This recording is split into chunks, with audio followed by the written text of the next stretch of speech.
జానపదం కొత్త ఆట నేర్చిందా పాపలాంటి లేత పదం పాఠశాలగా కూనలమ్మ జానపదం పల్లె దాటి వచ్చిందా చవళిల జానతనం పాట చూపగా కుంచెలో దాగే చిత్రాలు ఎదురొచ్చేలా అంతటా ఎన్నో వర్ణాలు మంచులో దాగే చైత్రాలు బదులిచ్చేలా ఇంతలా ఏవో రాగాలు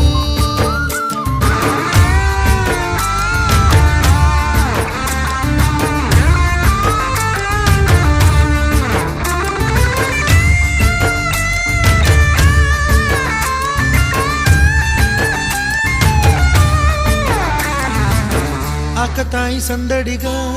ఆగలేని తొందరగా సాగుతున్న ఈ పయనం ఎంతవరకో రేపు వైపు ముందడుగా లేనిపోని దుందుడుగా రేగుతున్న ఈ వేగం ఎందుకొరకో మట్టికి మబ్బుకి ఈ వేళ